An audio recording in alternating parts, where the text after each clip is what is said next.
की सबसे बड़ी महिमा यही है, अनेक महापुरुष तथा अनेक ग्रंथ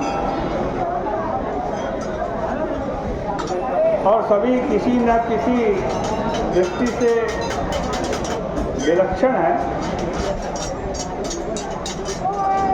पर अगर राम कथा और रामचरितमानस की दृष्टि से विचार करके देखें तो उनमें एक बड़ा अनोखा सामंजस्य मिलता है।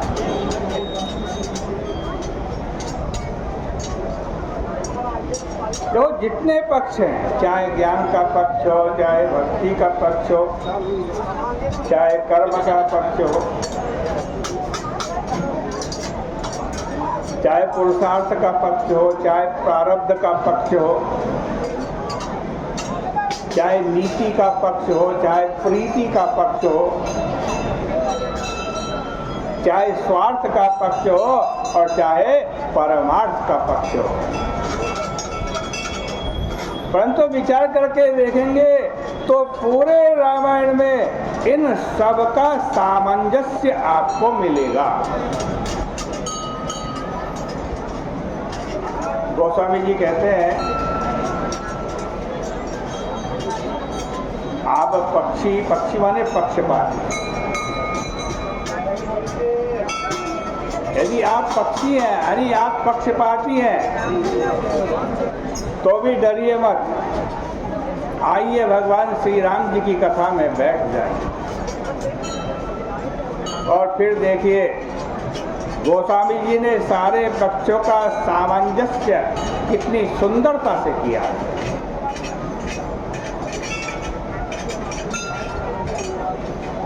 श्री राम का मनुष्यत्व और श्री राम का ईश्वरत्व, ये भी दो पक्ष हैं। बहुत से लोग कहते हैं भगवान श्री राम मनुष्य हैं और बहुत से ग्रंथ भी कहते हैं नहीं, वो मनुष्य नहीं, वो तो ईश्वर है।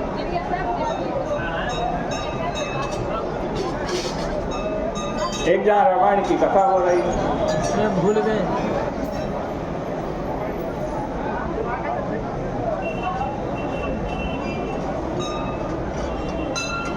पंडित जी कथा कर रहे थे,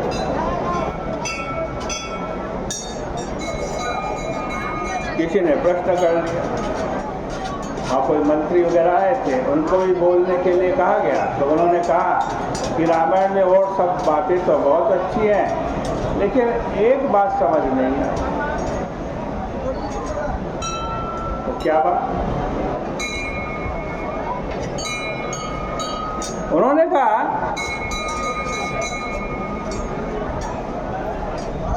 इसमें मुझे यह कमी लगी कि वाल्मीकि जी ने तो श्री राम के चरित्र का वर्णन एक मनुष्य के रूप में किया, पर तुलसीदास जी ने ईश्वरत्व को अधिक महत्व दिया। और यदि हम राम जी को ईश्वर मान लेंगे तो उनसे कुछ नहीं सीख पाएंगे, मनुष्य मानेंगे तो बहुत बातें सीख लेंगे। इसलिए उन्हें मनुष्य माना जाता तो अधिक उपयोगी होता। बाद में जब पंडित जी ने कथा शुरू की तो उन्होंने कहा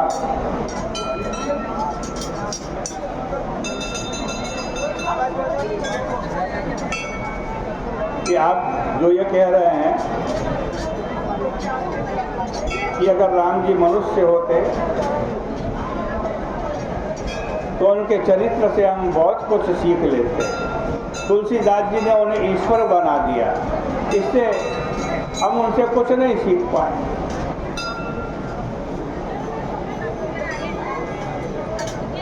पंडित जी ने कहा देखो, हमारे इतिहास में केवल राम जी थोड़ी ना है, पुराण उठा करके पढ़िए, कितने सारे महापुरुष हैं, इक्ष्वाकु हैं, मनु हैं, दधीचि हैं, शिवी हैं, हरिश्चंद्र है, युधिष्ठिर है, बड़े बड़े महापुरुष हैं, उनकी गणना करना भी बड़ा मुश्किल है। और आज के युग में भी बड़े बड़े महापुरुष हैं, बड़े बड़े संत हैं।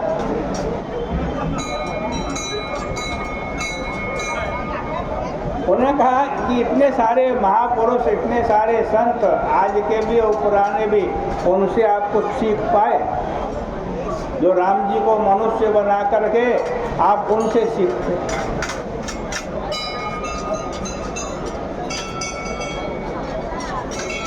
ये बहाना है, ये सत्य नहीं है।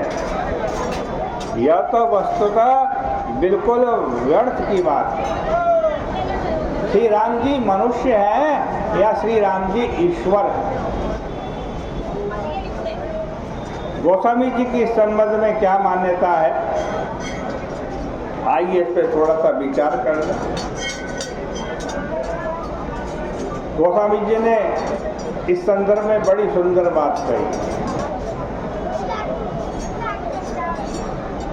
यद्यपि रामायण को जो अधूरी दृष्टि से पढ़ते हैं वे उसका एक ही पक्ष देखते हैं, पर रामायण का विलक्षण पक्ष यह है,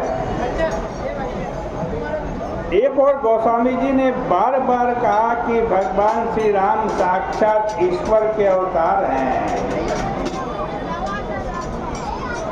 लेकिन उनका सामंजस्य यह है कि ईश्वर के साथ साथ बार बार उन्होंने एक शब्द और जोड़ दिया कि श्री राम ईश्वर होते हुए भी नर लीला कर रहे हैं।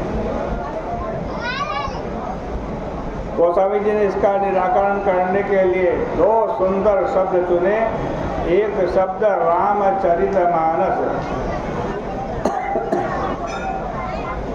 रामचरितमानस का अर्थ है कि श्री राम जी के चरित्र का वर्णन।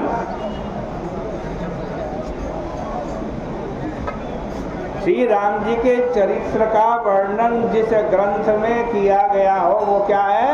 रामचरितमानस। और रामायण में गोस्वामी जी ने एक शब्द का और प्रयोग किया है। शंकर जी जब रामायण के एक प्रसंग में इसका नाम लेते हैं तब कहते हैं कि यह रामचरितमानस है, श्री राम जी के चरित्र का वर्णन है।